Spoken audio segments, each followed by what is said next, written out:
नमस्कार बच्चों, गायत्री विद्या मंदिर के YouTube चैनल में आप सबका स्वागत है।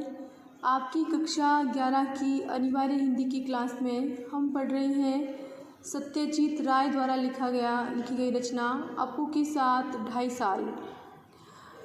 पाठ पढ़ने से पहले एक बात बताऊं आपको मैं, लेखक परिचय पढ़ते हैं, लेकिन उससे पहले एक बात, यदि आपने पाठ्य पुस्तक नहीं खरीदी है तो आप आज ही खरीद लें, और यदि आपके पास है तो आप ऑनलाइन पढ़ते समय अपने पास रखें। यदि आपको यहाँ स्पष्ट नहीं दिखाई देता है तो आप अपनी किताब में ध्यान देते हुए, आवाज़ सुनते हुए समझने का प्रयास करें, तो आपको अच्छे से समझ में आ जाएगा और दिखाई भी सही से देने लगेगा।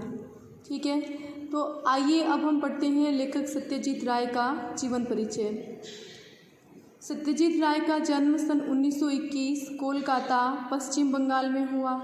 इनकी प्रमुख फिल्में अपराजिता, अपू का संसार, जलसा घर, देवी चारुलता, महानगर, गोपी गायन, बांका बायन, पथेर पांचाली, ये इनकी बांग्ला में लिखी गई फिल्म है। शतरंज के खिलाड़ी, सदगति, ये हिंदी में लिखी गई। प्रमुख रचनाएं इनकी प्रोफेसर शंकु के कारनामे, सोने का किला, जहांगीर की स्वर्ण मुद्रा, बादशाही अंगूठी आदि। इन्हें प्रमुख सम्मान मिलते हैं, फ्रांस का लेजन डी ऑनर। पूरे जीवन की उपलब्धियों पर इन्हें ऑस्कर भी मिलता है। भारत रत्न सहित फिल्म जगत का हर महत्वपूर्ण सम्मान इन्हें मिला है सत्यजीत राय को। मृत्यु होती है इनकी सन 1992 में। भारतीय सिनेमा को कलात्मक ऊंचाई प्रदान करने वाले फिल्मकारों में सत्यजीत राय अगली कतार में है, यानी कि पहली पंक्ति में है, यानी कि अग्रिम इनका स्थान है। इनके निर्देशन में पहली फीचर फिल्म पथेर पांचाली, जो बांग्ला में बनी, 1955 में प्रदर्शित हुई, उसने राय को अंतर्राष्ट्रीय स्तर पर प्रतिष्ठा प्राप्त करने वाला भारतीय निर्देशक बना दिया। इनकी फीचर फिल्मों की कुल संख्या 30 के लगभग है। इन फिल्मों के ज़रिए इन्होंने फिल्म विधा को समृद्ध ही नहीं, देखें एक बात बताऊं आपको, ये जो फिल्म और ज़रिए लिखा है, यहाँ फ के नीचे और ज के नीचे जो बिंदु बनाया गया है उसे नुक्ता कहते हैं, और ये फारसी के प्रभाव से हिंदी में है। तो इससे क्या होता है, इससे नुक्ता लगने से उच्चारण में बिल्कुल अंतर आता है। हम मतलब उच्चारण जो है बहुत सॉफ्ट नरम उच्चारण होता है इसका। तो देखिए, ऐसे हम बोलते हैं फ बोलते हैं, फिल्म बोलते हैं, फिल्म बोलते, लेकिन नुक्ता लगने से हम क्या बोलेंगे, फिल्म। हम जरिए बोलते, लेकिन नुक्ता लगने से हम क्या बोलेंगे, जरिए। तो ये नुक्ता का प्रभाव है। नुक्ता के प्रभाव से उच्चारण में नरमी आ जाती है, सॉफ्टनेस आ जाती है। इन फिल्मों के ज़रिए इन्होंने फिल्म विधा को समृद्ध ही नहीं किया, बल्कि इस माध्यम के बारे में निर्देशकों और आलोचकों के बीच एक समझ विकसित करने में भी अपना योगदान दिया। ध्यान देने की बात है कि इनकी ज़्यादातर फिल्में साहित्यिक कृतियों पर आधारित है। साहित्यिक कृतियों पर आधारित इनकी बहुत सारी फिल्में। इनके पसंदीदा साहित्यकारों में बांग्ला के विभूति भूषण बंदोपाध्याय से लेकर हिंदी के प्रेमचंद तक शामिल है। फिल्मों के पटकथा लेखन, संगीत संयोजन एवं निर्देशन के अलावा राय ने बांग्ला में बच्चों एवं किशोरों के लिए लेखन का काम भी बहुत संजीदगी के साथ किया, बड़े ध्यान से, बड़ी गंभीरता के साथ किया। इनकी लिखी कहानियों में जासूसी रोमांच के साथ साथ पेड़ पौधे तथा पशु पक्षी का सहज संसार भी है।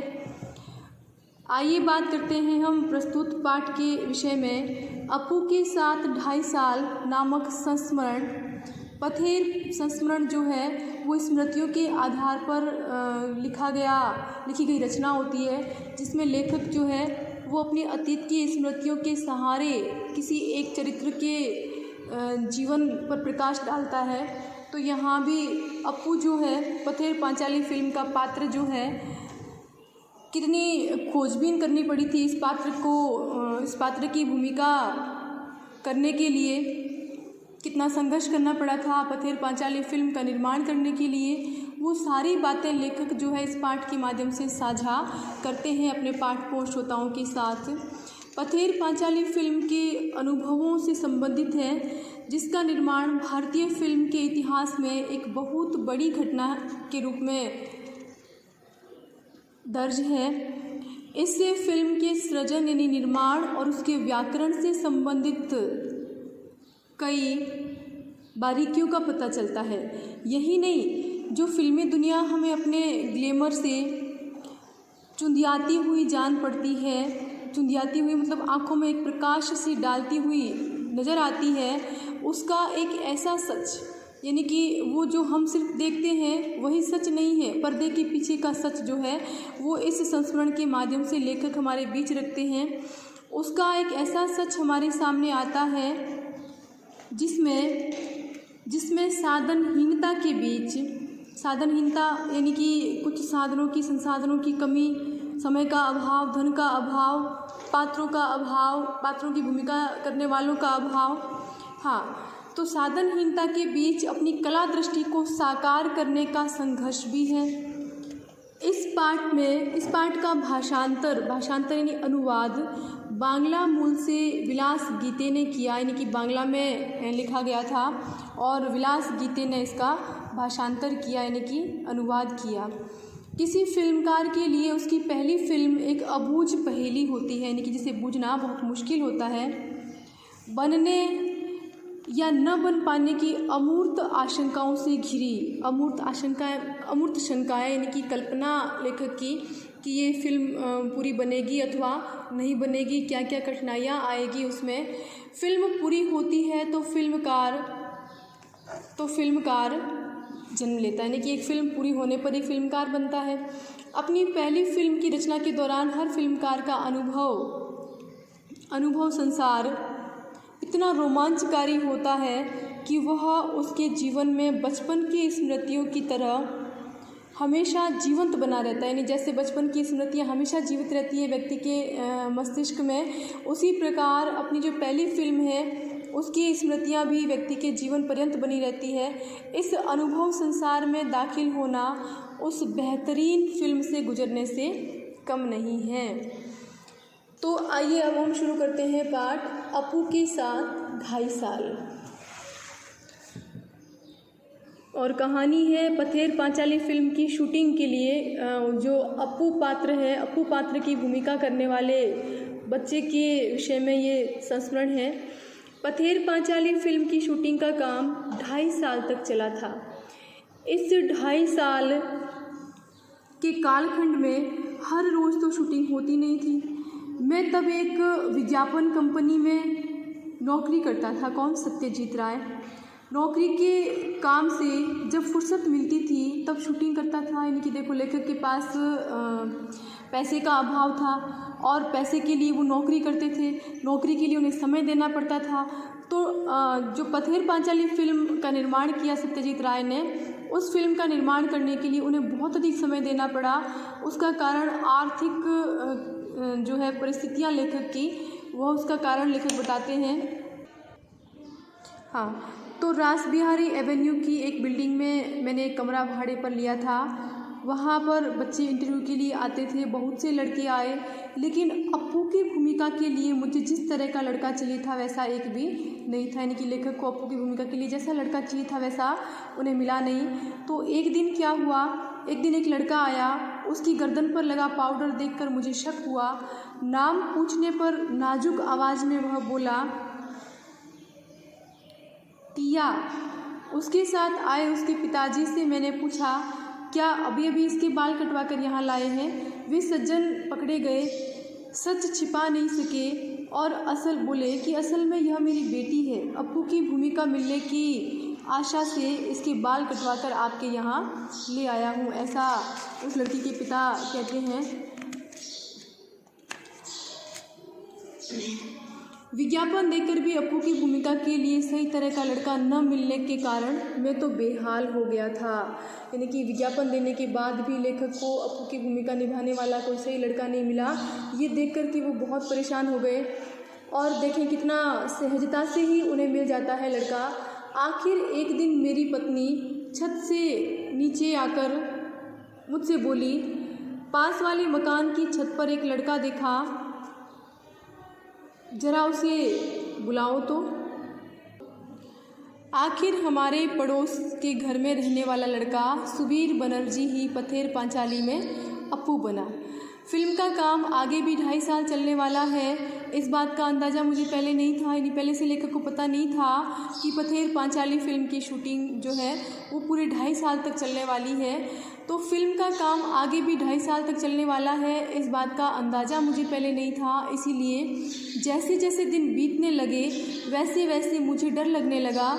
कि क्या डर लगने लगा लेखक को कि अप्पू और दुर्गा की भूमिका निभाने वाले बच्चे अगर ज़्यादा बड़े हो गए तो फिल्म में वह सब दिखाई देगा। लेकिन मेरी खुशकिस्मती से उस उम्र में बच्चे जितने बढ़ते हैं उतने अप्पू और दुर्गा की भूमिका निभाने वाले बच्चे नहीं बढ़े। और जो इंदिरा ठकुराइन की भूमिका निभाने वाली 80 साल उम्र की चुन्नीबाला देवी थी, वह भी 2.5 साल तक काम कर सकी। यह भी मेरे सौभाग्य की बात थी। यानी कि 80 साल की उम्र तक व्यक्ति कब गुजर जाए इसका कोई ठिकाना नहीं होता। किंतु फिर भी जो चुन्नीबाला देवी है, इंदिरा ठकुराइन की भूमिका निभाने वाली जो स्त्री है, वो 80 साल की उम्र में भी इनका साथ दिया उसने पूरे 2.5 साल तक। इसे लेखक अपना सौभाग्य मानते हैं। शूटिंग की शुरुआत में ही एक गड़बड़ हो गई। देखें क्या गड़बड़ हुई है। अप्पू और दुर्गा को लेकर हम कलकत्ता वर्तमान में जिसे कोलकाता कहते हैं हम, तो कलकत्ता से 70 मील पर पालसेट नाम के एक गांव में गए। यानी कि पालसेट नाम के गांव में गए शूटिंग करने के लिए। वहाँ रेल लाइन के पास काश फूलों से भरा एक मैदान था। काश फूल एक प्रकार के फूल है, तो काश फूलों से भरा एक मैदान था। अप्पू और दुर्गा पहली बार रेलगाड़ी देखते हैं। मतलब ये सीन है कि अप्पू और दुर्गा जो है वो पहली बार रेलगाड़ी देख रहे हैं। इस सीन की शूटिंग हमें करनी थी। ये सीन बहुत ही बड़ा था। एक दिन में उसकी शूटिंग पूरी होना नामुमकिन था, यानी कि असंभव था। कम से कम 2 दिन लग सकते थे। तो पहले दिन जगद्धात्री पूजन का त्यौहार था। दुर्गा के पीछे पीछे दौड़ते हुए अप्पू काश फूलों के वन में पहुंचते हैं। यानी कि पहले दिन तो पूजा का दिन था। और फिर देखो क्या सीन है कि दुर्गा के पीछे दौड़ते दौड़ते अप्पू जो है वो काश फूलों के वन में पहुंचता है। सुबह शूटिंग शुरू करके शाम तक हमने सीन का आधा भाग चित्रित किया। कितना? सीन का आधा भाग शूट किया है। निर्देशक, छायाकार, छोटे अभिनेता, अभिनेत्री, हम सभी इस क्षेत्र में नवागत, यानी कि उस इलाके में नए नए थे। तो नवागत होने के कारण थोड़े बोराए हुए थे, थोड़े पगलाए हुए तो थे ही। उन्हें कुछ पता था नहीं, उस जगह की जानकारी उन्हें थी नहीं। तो बाकी का सीन बाद में चित्रित करने का निर्णय लेकर हम घर पहुँचे। यानी कि ये सीन आधा ही शूट हुआ था और ये सोच करके कि बाकी का हम कल शूट करेंगे, ये सोच करके वो घर चले गए। तो 7 दिन बाद शूटिंग के लिए उस जगह गए। कितने दिन बाद? 7 दिन बाद। तो क्या होता है देखो, तो वह जगह हम पहचान ही नहीं पाए। क्यों? लगा ये कहाँ आ गए हैं हम, कहाँ गए वे सारे काशफूल। यानी कि सारे काशफूल क्या हो गया था देखो, बीच के 7 दिनों में जानवरों ने वे सारे काशफूल खा डाले थे। अब अगर हम उस जगह बाकी आधे सीन की शूटिंग करते तो पहले आधे सीन के साथ उसका मेल कैसे बैठता, क्योंकि वहाँ क्या थे, वहाँ तो काश फूलों से भरा हुआ मैदान था। उसमें से कंटिन्यूटी नदारद हो जाती है। यानी कि कंटिन्यूटी यानी कि निरंतरता जो है वो गायब हो जाती है वहाँ से, क्योंकि सीन में एक ही सीन में 2 चीज़ें दो अलग अलग दृश्य हो जाते।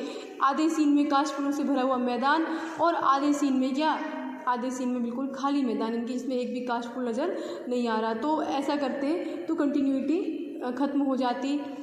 उस सीन के बाकी अंश की शूटिंग हमने उसके अगले साल शरद ऋतु में जब फिर से वह मैदान काशफूलों से भर गया तब की। देखो यानी कि वह उस सीन को कब शूट किया उन्होंने, जब वो अगले साल वापस शरद ऋतु आई और काशफूलों से वह मैदान फिर से भरा, तब उस सीन को इन्होंने शूट किया।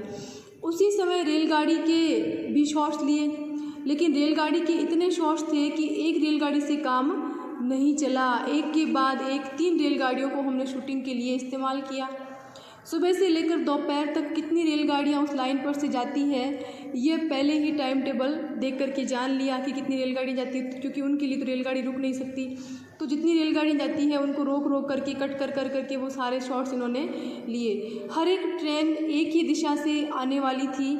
जिस स्टेशन से वे रेलगाड़ियाँ आने वाली थी उस स्टेशन पर हमारी टीम के अनिल बाबू थे।